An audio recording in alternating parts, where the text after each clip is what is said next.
Pour réaliser cette vidéo, je me suis inspiré d'une enquête très sérieuse menée par Mediapart, qui est très intéressante et qui concerne la chronologie de ce qui est arrivé dans cette crise du coronavirus. Vous allez découvrir des aberrations qui nous coûtent bien cher. Il faut savoir que les 3 premiers malades du coronavirus en France se sont déclarés le 24 janvier 2020. Ce sont les 3 premiers cas en Europe, avant l'Italie. Sachant que tout a commencé en Chine mi-novembre 2019, il y avait là-bas une grande opacité. Des lanceurs d'alerte furent réprimés. Ils sont aujourd'hui considérés en héros. Certains sont morts du coronavirus. L'OMS a eu quelque temps de retard pendant ces 2 premiers mois de novembre à janvier en raison du trop fort lien de bureaucratie de l'OMS avec le pouvoir chinois. Mais en janvier, ce n'est plus le cas. L'OMS lance l'alerte.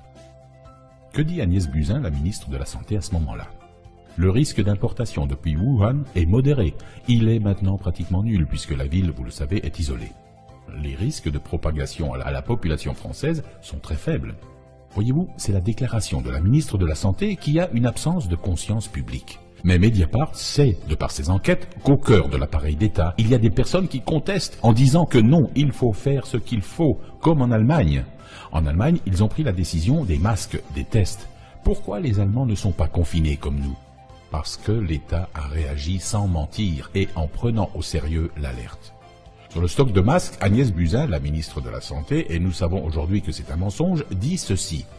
Nous avons des dizaines de millions de masques en stock en cas d'épidémie. Ce sont des choses qui sont d'ores et déjà programmées. Si un jour nous devions proposer à telle ou telle population, qui sont des personnes à risque, de porter des masques, les autorités sanitaires distribueraient ces masques aux personnes qui en auraient besoin. 4 jours plus tard, l'OMS déclare l'état d'urgence de santé publique de portée internationale. Nous sommes dans un pays où tout se passe au sommet. Le palais de l'Élysée, le président, que se passe-t-il? La conseillère santé d'Emmanuel Macron, celle qui coordonne tout cela à l'Élysée, Marie Fontanelle, le 31 janvier n'a rien de mieux à faire que de quitter son poste sans successeur nommé pendant 1 mois. Entre fin janvier et mars, personne. Pas de conseiller santé à l'Élysée. Pourquoi part-elle, cette dame? Pour aller s'installer à Strasbourg, où son époux, Alain Fontanelle, ancien socialiste, comme beaucoup des acteurs qui entourent le pouvoir actuel, est le candidat En Marche aux élections municipales. Il aurait été utile que Madame Fontanelle restât à l'Élysée. Vous savez quel était son rôle avant d'être nommée à l'Élysée, avant 2017? Elle était directrice de l'Agence régionale de santé du Grand Est, là où a commencé le foyer pandémique avec ce rassemblement religieux pentecôtiste. On constate qu'il y a une obsession de mentir qui accroît les lourdeurs, les pesanteurs bureaucratiques au sein de l'appareil d'État.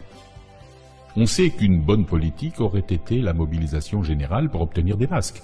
Le virus ayant été séquencé, production générale de tests. Rien de tout ça n'a été fait. Les pays qui s'en sortent le mieux, c'est justement ce qu'ils ont fait. Regardez l'Allemagne. La France est la lanterne rouge en matière de tests par rapport à ce que font d'autres pays. Le lendemain, c'est-à-dire le 1er février, c'est le jour où les pays de l'espace Schengen suspendent leur visa avec la Chine, ce que ne fait pas la France. Le 14 février, un touriste chinois décède à l'hôpital Bichat. Je souligne que c'est le premier décès hors d'Asie et le premier en Europe. Ça ne se passe pas en Italie, ça se passe en France. Que se passe-t-il 2 jours plus tard, le 16 février? La ministre de la Santé, tout d'un coup, dit « Je veux être maire de Paris ». Vous le savez, Benjamin Griveaux, le candidat de La République En Marche, s'étant retiré de la compétition suite à un scandale où sa vidéo à poil traînait sur Internet. Buzyn, qui dès janvier aurait dit qu'elle avait prévenu le Premier ministre que les municipales ne pourraient pas se tenir. Les municipales ne peuvent pas se tenir. Elle sait que c'est très grave et elle quitte quand même son poste pour se présenter aux municipales. Il n'y a pas quelque chose qui ne va pas?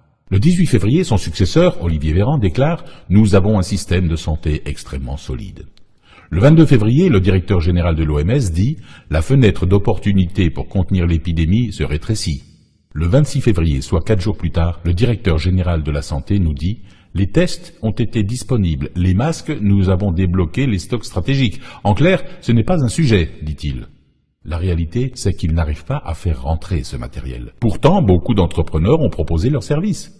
Ils ont dit, moi je suis en affaire avec la Chine, je peux vous apporter tant de masques, je peux faire ceci, je peux faire cela. Tous se sont fait blackbouler par le gouvernement. On ne les a pas écoutés. Pourquoi ont-ils été aveugles et irresponsables à ce point? Le 29 février, il y a eu un conseil des ministres sur le Covid-19. Quelle décision fut prise, à votre avis? Réponse, le 49.3 sur la réforme des retraites. Le 2 mars, l'OMS demande des mesures précoces et agressives, ce qui pourrait arrêter la progression de la propagation du virus. Le 4 mars, la porte-parole du gouvernement sur France Inter. On ne fermera pas toutes les écoles en France. Si nous basculons dans le stade 3, à savoir une épidémie qui circule dans tout le territoire, on ne va pas arrêter la vie en France. Le 6 mars, pédagogie présidentielle. Emmanuel Macron et son épouse vont à Paris au théâtre. Le président a créé un conseil scientifique dont on ne sait pas comment il a été créé. Le cœur du présidentialisme nous désarme dans des moments comme ça. Le président est le chef de l'État. Dans l'État, il y a des administrations, il y a un haut conseil à la santé publique, il y avait un plan stratégique pour les pandémies. Louis Gauthier, ancien responsable du ministère de la Défense de 2014 à 2018, a rappelé que dans cette administration, on connaît, comme pour des guerres sanitaires, un plan stratégique que l'on peut déclencher pour les pandémies. Il s'est étonné que cela n'ait pas été déclenché dès janvier. Il existe des structures, des procédures, il y a des professionnels. Le président s'entoure donc de ce comité ad hoc. On ne sait pas comment il est nommé et quel est le caractère responsable de ces gens. Les membres de ce comité, on ne sait pas comment ils travaillent, comment ils débattent, on ne sait pas comment ils décident.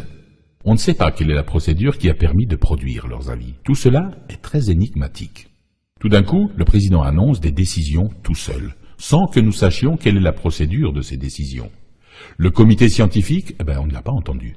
Si vous écoutez le lendemain les déclarations du ministre de l'Éducation ou du ministre de l'Intérieur, qui tout à coup devient un professionnel de la santé, vous voyez bien qu'ils ne sont pas dans les clous, ils ne savent pas trop ce qu'il faut faire. Le président annonce des décisions tout seul, sans que nous sachions quelle est la procédure de ces décisions, et le comité scientifique, on ne l'a toujours pas entendu. Le président dit que ça n'aurait aucun sens de tester tout le monde.